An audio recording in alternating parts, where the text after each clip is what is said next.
O livro do profeta e juiz, 1 Samuel, capítulo 30, nos diz nos versículos iniciais a respeito de um momento na vida de Davi, o rei Davi, o grande rei Davi, um momento que ele teve a sua vida embaraçada por atitudes que ele tomou. Diz o texto, 1 Samuel 30, verso 1. Sucedeu, pois, que chegando Davi e os seus homens ao terceiro dia a Ziglague, já os amalequitas tinham dado com ímpeto contra o sul, e Ziglague, e a esta ferido e queimado. Tinham levado cativas as mulheres que lá se achavam, porém a ninguém mataram, nem pequenos, nem grandes, tão somente os levaram consigo e foram seu caminho. Davi e os seus homens vieram à cidade, e ei-la queimada, e as suas mulheres, seus filhos e suas filhas eram levados cativos. Então Davi e o povo que se achava com ele ergueram a voz e choraram, até não terem mais forças para chorar. Também as duas mulheres de Davi foram levadas cativas, Ainoã, a jezreelita, e Abigail, a viúva de Nabal, o carmelita. Davi muito se angustiou, pois o povo falava de apedrejá-lo, porque todos estavam em amargura, cada um por causa de seus filhos e de suas filhas. Porém, Davi se reanimou no Senhor seu Deus. Recomeçar a caminhada, dar a volta por cima, são situações que podem ocorrer nas nossas vidas, situações estas que requer de nós um empenho muito grande. Foi o que aconteceu nesse episódio na vida de Davi. O segredo é render-se a Deus, aprender a dar a volta por cima. Os sinais que ocorreram esse episódio na vida de Davi foi algo de repente. Começou com uma pequena nuvem, podemos assim dizer, e foi chegando ao momento em que houve essa tempestade na vida de Davi. Davi estava fugitivo do rei Saul. E ele toma uma providência. Ele já estava muito amargurado com essa perseguição. Ele procurou uma alternativa, mas essa alternativa não foi a mais feliz. Diz o texto em 1 Samuel, capítulo 27, verso 1, disse, pois, Davi consigo mesmo, pode ser que algum dia venha eu a perecer nas mãos de Saul.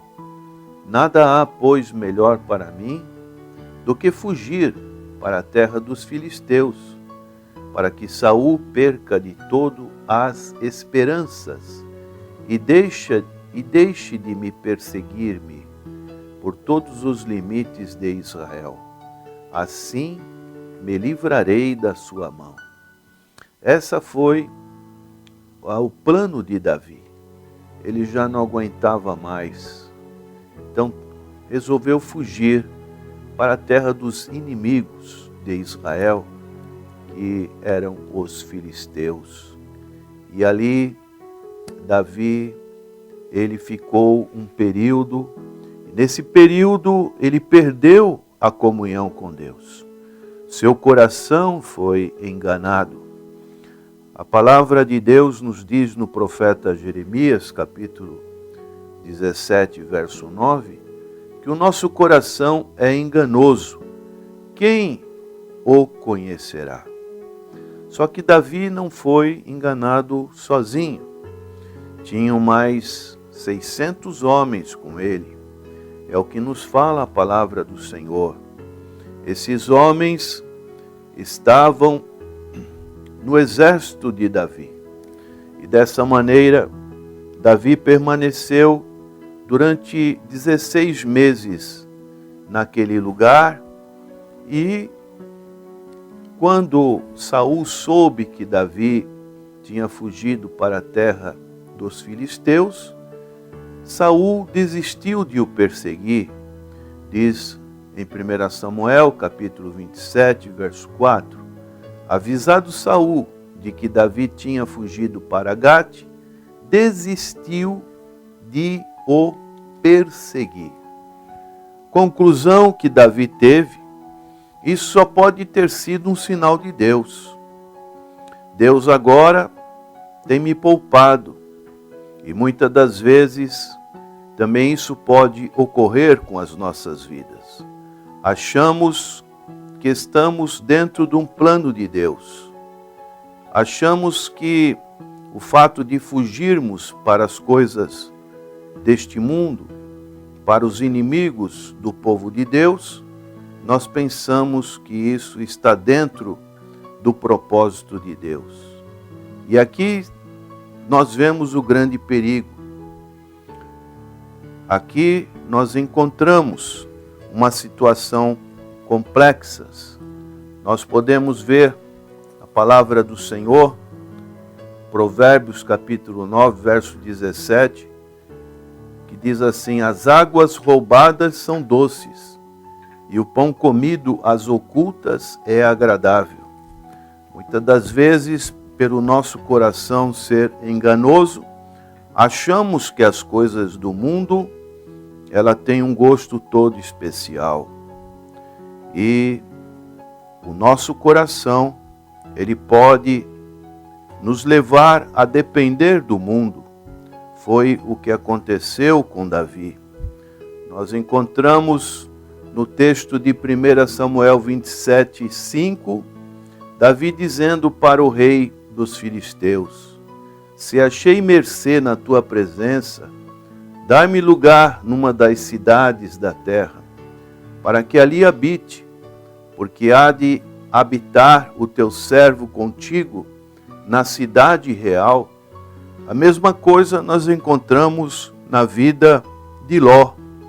Ló se ausentou da presença de Abraão e assim procurou as campinas de Sodoma e Gomorra. E isso trouxe uma grande tragédia para a vida de Ló. Isso nós encontramos também na vida de Davi, neste episódio tão triste que a Bíblia nos fala. E Davi vivia numa situação de duplicidade. A palavra de Deus nos diz, nos versos 8 a 11 do capítulo 27, de como vivia Davi. Diz o texto: subia Davi com os seus homens e davam contra os Gessuritas, os Gersitas e os Amalequitas, porque eram estes os moradores da terra desde Telã, na direção de Sur até a terra do Egito. Davi feria aquela terra e não deixava com vida nem homem nem mulher, e tomava as ovelhas e os bois, e os jumentos e os camelos e as vestes. Voltava e vinha a Aquis, que era o rei dos filisteus, e perguntando a Aquis: contra quem deste hoje? Davi respondia: contra o sul de Judá. Mas não era isso. Isso não correspondia à verdade. Era só uma parte geográfica. E Davi complementava: e o sul dos Jeramelitas, e o sul dos Queneus.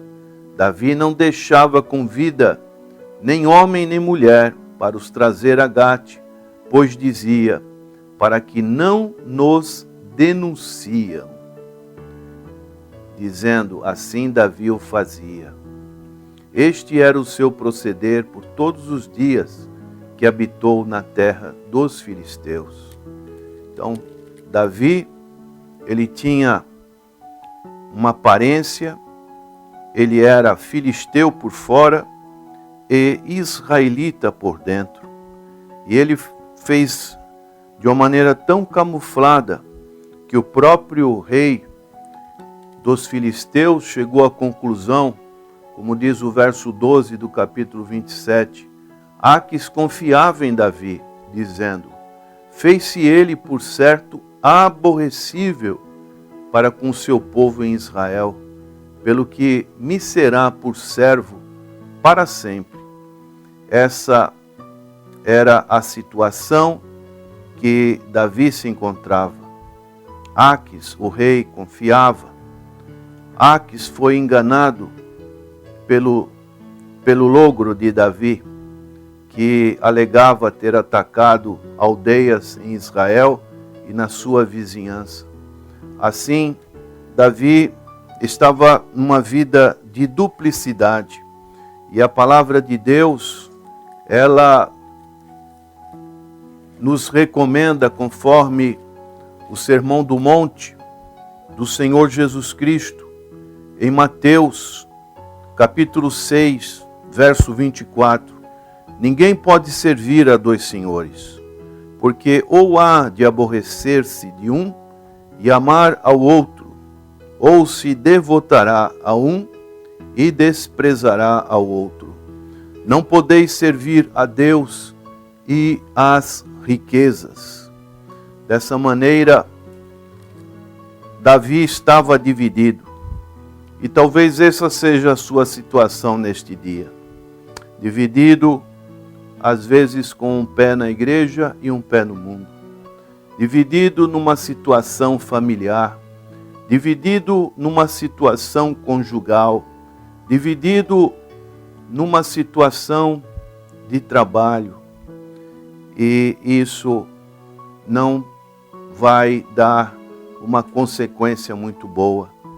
Nesse texto, nós vemos o quanto dessa fuga de Saul, dessa fuga de si mesmo, levou Davi a uma situação tão embaraçosa, uma situação de um desequilíbrio emocional muito grande, porque vieram contra ele os amalequitas, levaram os seus filhos, suas mulheres, e assim Davi foi até ameaçado de ser apedrejado pelos seus próprios companheiros.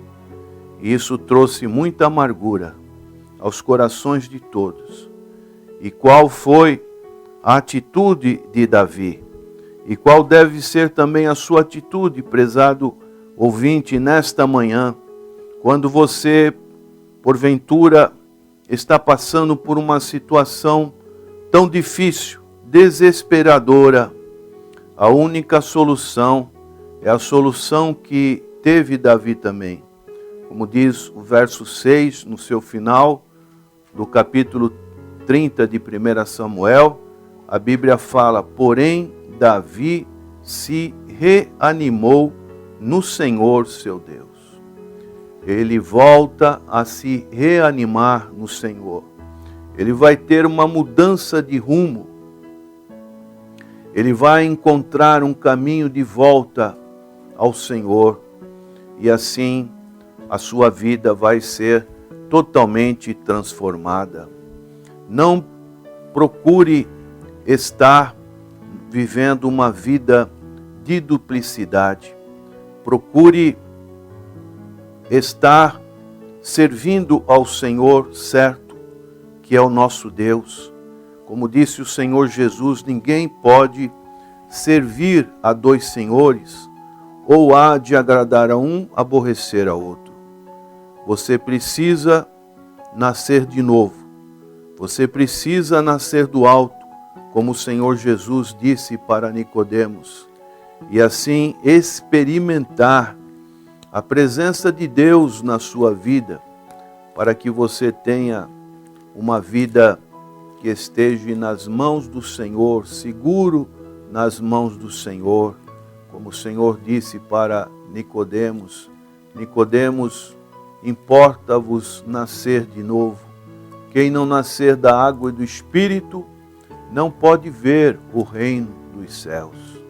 Meu prezado ouvinte, chega de sofrimento, chega de chorar, chega de ser maltratado neste mundo.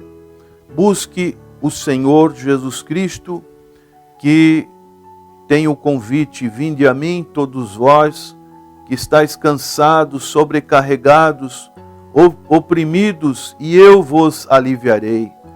Tomai sobre vós o meu jugo e aprendei de mim, que sou manso e humilde de coração, e encontrareis descanso para a vossa alma.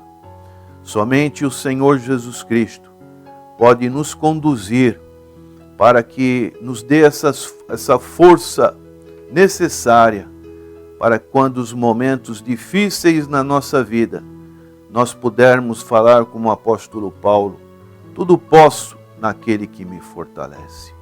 Vamos orar. Senhor, vivemos dias conflitantes, dias difíceis, dias em que as pessoas passam por grandes dificuldades, especialmente no sentido espiritual. Que o Senhor possa estar, através do Espírito Santo, tocando nos corações, e que essas pessoas que estão tão desanimadas, tão conflitantes consigo mesmo e com circunstâncias que as envolvem neste mundo, possam buscar se reanimar no Senhor, porque do Senhor vem a salvação, do Senhor vem a força, do Senhor vem a libertação. Nós oramos em nome de Jesus. Amém.